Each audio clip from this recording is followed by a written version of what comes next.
Escuchas Fin de Semana. Con Cristina López Slichting. COPE. Estar informado.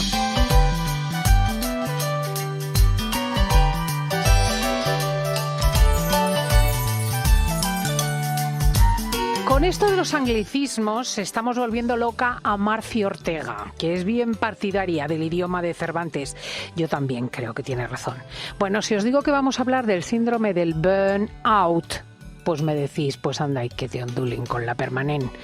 La cuestión es que es el síndrome del quemado en el trabajo, y de eso se habla muchísimo, y hay montones de personas que lo están, y cada vez hay más maestros y más médicos y más de todo que están hasta las narices, y de hecho hay gente que directamente sueña con abandonar su trabajo cuando no lo abandona.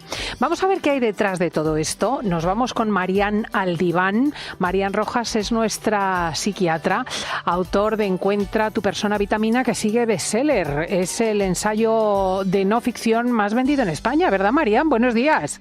Buenos días, Cristina. Bueno, es una alegría lo del libro, porque yo cuando lo escribí pensé que ayudaría a muchas personas y así está siendo. Y entonces para mí, que con la consulta al final siempre digo que no tienes tanto acceso, porque los pacientes que te dan las horas del día y poder escribir sobre un tema y que la gente lo lea, se siente identificado y desbloquee pues heridas, fantasmas, bueno, es una sensación de satisfacción muy, muy importante. Efectivamente, pues vamos a contar qué es exactamente esto del síndrome del burnout o del quemado.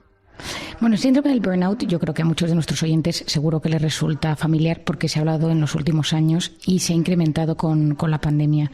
Es la sensación de estar agotado físico y psicológicamente. Es una respuesta extrema al estrés crónico en el ámbito laboral. Está causado porque tienes una sensación de tensión a nivel profesional y esto te afecta en muchísimos ámbitos de la vida. Entonces empieza por la vida laboral, ahora veremos a quién le pasa y por qué pasa y qué síntomas tiene, pero acaba afectando a todas las áreas de la vida personal. Y entonces es alguien que de repente está expuesto a niveles elevados de estrés, tiene mucha carga de trabajo, pues horarios terribles, jefes difíciles, ambientes tóxicos, mucha relación con cliente. Hay una serie de factores que ahora, si quieres, detallamos. Y entonces de repente uno nota que tiene una serie de síntomas y que no puede más y que está agotado emocionalmente. La autoestima la nota que la tiene como muy baja y luego se nota como despersonalizado, que esto significa que cuando haces el trabajo vas en modo automático y eso te lleva muchas veces que si tienes, por ejemplo, una relación con personas de tu equipo, con clientes, si eres un médico con los pacientes, como que te cuesta o bloqueas la parte empática. En el médico y en el enfermero y en los auxiliares y en los celadores, en el ámbito sanitario, esto después de la pandemia y pues ha sido una cosa muy frecuente. O sea, tú quieres decir estas personas que se comportan como si fuesen autómatas, como si fuesen máquinas, indiferentes a lo que les estás contando, ellos pim pam a lo suyo. Justo, es como que el cerebro simplemente piensa en el resultado, conseguir algo rápido en el instante y lo último que busca es empatizar, dedicar tiempo, buscar una sensación de plenitud en ese momento profesional. Y en eso pues hay muchas veces irritabilidad, respuestas feas, momentos de tensión, mucha frialdad, no crees en lo que estás haciendo y pienso mucho, porque yo soy médico en el tema, a mí me ha pasado, no en burnout, pero es una sensación de ya no poder más, en momentos que no puedes más, que te replanteas tu vocación. Dices, bueno, esta profesión que yo he elegido, pues ¿para qué sirve, no? ¿Qué pasa con el burnout? ¿Quién tiene más riesgo de sufrirlo? Bueno, pues primero son personas que se identifican a veces tanto con su trabajo que no saben encontrar un equilibrio entre su vida personal y laboral. O sea, estas personas que viven entregadas a la causa y pues porque eres dueño de tu empresa, porque eres autónomo, porque te encanta lo que haces, pero llega un momento que lo haces a todos los niveles y no delegas. Segundo perfil. Gente que no delega, que necesita controlar pues desde el reparto de la mercancía, pasando por el tema financiero, recursos humanos, gente que no sabe delegar y no confía en otras personas y entonces claro te acabas rompiendo. Luego lo que decíamos, estos trabajos cuando tienes mucha gente a la que tratar, porque al final siempre que estás con personas, pues atiendes sus problemas, sus necesidades, hay muchísima sensación de tensión, tienes que intentar que las cosas sean lo mejor posible. Pues bueno, los médicos, imagínate, trabajas con el sufrimiento ajeno, entonces claro, es un tema muy complicado, los clientes, los proveedores, pues todo esto, claro, todos nosotros llevamos una carga emocional cuando nos relacionamos en el ámbito profesional Y el estar con gente, pues a veces carga. Pero igual que en eso, hay otro extremo que es trabajar solo. El teletrabajo está siendo duro porque no te vinculas igual en un trabajo si lo haces teletrabajando que si vas a un sitio, porque te pones en el papel, ¿no? Cuando llegas a tu empresa, te guste más o menos, hay una sensación.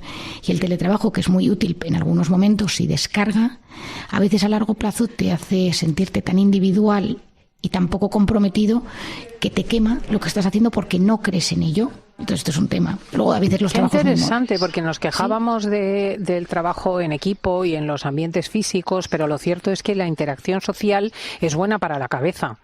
Bueno, de hecho es que nosotros sabemos que la soledad es el principal factor de riesgo para enfermar a día de hoy. Hay un libro escrito por el cirujano general de Estados Unidos, que es sobre la soledad, que lo publicó en la pandemia, que dice que el gran mal de Estados Unidos es la gente lo sola que se siente, los pisos, las casas, los apartamentos, los trabajos, el individualismo, que curiosamente en la cultura latina, en la cultura mediterránea, es menor porque aquí hay mucha sensación de familia, de compañerismo. Aquí vivimos en los bares, quedamos, hay mucha sensación de ambiente allí. Pues muchas veces en Estados Unidos la gente deja a su familia de un pueblo del centro de Estados Unidos, se va a estudiar y los ves en Thanksgiving y poco más. Y entonces la parte de la soledad es terrible. La soledad es terrible y una de las cosas que salva la soledad es la interacción con las personas. Pero claro, una cosa es eso y otra cosa es tener un jefe controlador, perfeccionista, que otro día hablábamos de los controladores, y que no te deja ni a sol ni a sombra, que nunca sabes a qué hora vas a salir. Factor de riesgo, por ejemplo, no saber a qué hora vas a salir de tu trabajo, no tener horarios. Entras a las 8 o a las 9 y no sabes si sales a las 6, a las 8 o a las 12 o a las 3 de la mañana. Y hay trabajos muy exigentes o en situaciones de becarios o en personas que de repente tienen pues proyectos importantes. Mi hermana Cristina a veces tiene en su trabajo, pues hay días que no sabe a qué hora sale y entonces de repente ¿ella pues, qué hace? Hace estas cosas de consultoría que son pues, terribles, ¿no? Sí, porque no hay horarios, noche, sí. Día y noche. Y entonces claro, esto quema muchísimo porque dejas de creer en lo que haces. Y hay un punto que hay muchas personas que dicen, bueno, pero si tienes un mal trabajo y tienes burnout, pero me pagan, que es lo que pasa muchas veces, aguantas a veces por sueldos míseros y otras veces porque te pagan muy bien.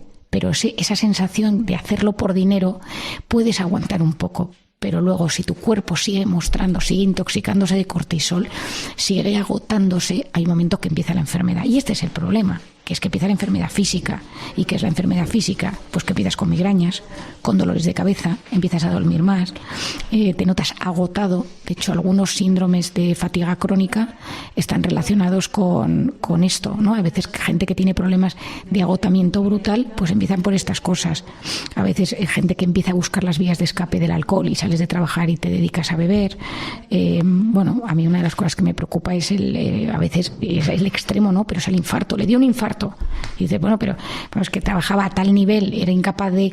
la relación no es que sea directa, pero es verdad que hay una serie de factores que aumentan: las úlceras, las pérdidas de peso, o el comer, los atracones, los dolores musculares, temas gastrointestinales, reflujo. Es decir, nuestro cuerpo, cuando no le cuidamos, siempre nos llama la atención de alguna manera. Y al final la enfermedad no deja de ser una llamada del inconsciente, del espíritu, del alma, decirte, oye, hazme caso, cuídame un poquito más. Pero ¿y claro, qué le podemos aconsejar a la persona, a nuestro oyente, que se reconoce en lo que estás describiendo, en este síndrome del quemado, del trabajador quemado o del burnout?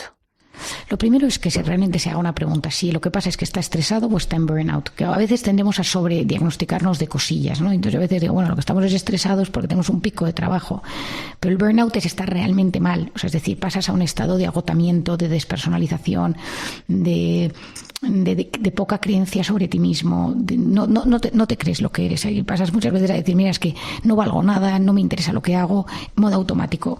Lo primero es analizar si realmente es estrés o es algo más. Es decir, lo segundo es si es por mi forma de ser. Es decir, hay personas que son demasiado dependientes de la opinión del jefe, que se estresan demasiado, excesivamente preocupones, hipersensibles. Es decir, ¿hay algo de mi forma de ser que pueda estar activando este estrés crónico, este burnout? Porque yo me preocupo demasiado, porque yo soy demasiado nervioso, porque soy muy controlador. Pues a veces, 1, 2, ¿hay algún factor que es del trabajo per se. Es decir, mira, es que es un trabajo de noche de ambulancia. Bueno, pues que es un trabajo estresante. A mí el otro día me decía veía en consulta un técnico de ambulancia que últimamente pues ha tenido cosas terribles, ¿no? Le ha tocado una serie de noches muy malas, con trabajos muy duros.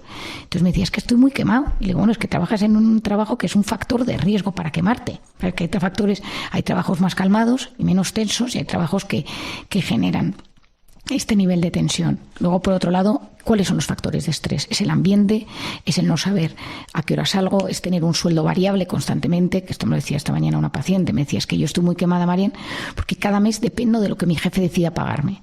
Pero claro, pero esto es un factor de estrés terrible, porque el no controlar, la sensación de no controlar las variables de nuestro trabajo tiene mucha más, activan mucho más la posibilidad de que te quemes. Luego, valorar las opciones. A veces nos pensamos, porque llevamos muchos años en un trabajo, que es que no sabemos hacer otra cosa. Y la reinvención es importantísima. Yo creo mucho en la reinvención, reinventarse y decir, Yo también, efectivamente. O sea, ayer me decía, es que hay otras vidas. Hay otras vidas. Ayer me decía un paciente que toda la vida trabajando en un despacho de abogados, trabajando mañana, tarde y noche, viajando, y en un momento dado decidió que montaba un hotel rural con su mujer, porque se quemó. Bueno, es verdad que le dio una angina de pecho, empezó a encontrarse mal, se le dormían pues las manos, y ya pues un poco hipocondríaco, que me parece bien, decidió que cambiaba su vida. Y lógicamente me decía, Marian, gano menos, estoy en otro ámbito cultural, social ahora mismo, pero soy mucho más feliz. Y a veces es que nos pensamos que solo sabemos hacer para lo que nos llevan pagando un tiempo, que a veces hay que reinventarse. Y es que yo creo mucho, yo en mi consulta esto lo trabajo un montón, que volver a creer en nuestras posibilidades, en nuestras oportunidades, en quiénes somos, en qué cosas sabemos hacer. Luego buscar apoyo, contarlo. A veces es que hay que contar las cosas. Y a veces la gente te pone las cosas en su sitio. A ver, no te agobies, esto es que es una cosa temporal. Esto es porque a veces tenemos la sensación de que tenemos que estar enamorados de nuestro trabajo, que tenemos que creer que nuestro trabajo tiene que ser una fuente de felicidad constante. El trabajo tiene que ser un sitio que no nos enferme y que nos dé las máximas satisfacciones posibles. Pero tampoco puede ser.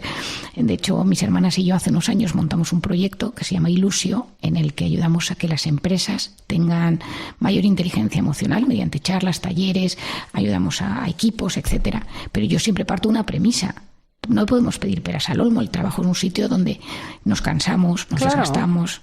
Pero por otro lado nos tiene que dar alguna satisfacción, pero si nos enferma, ahí tenemos que poner el foco y buscar las mejores herramientas, ¿no? Bueno, y por ejemplo, oír este podcast. Te bajas de fin de semana de COPE la intervención de Marian en el diván y mejoras. Querida amiga, qué gusto saludarte cada sábado. Muchísimas gracias. Gracias a ti, Cristina, y feliz sábado a los oyentes. Un abrazo, adiós, adiós.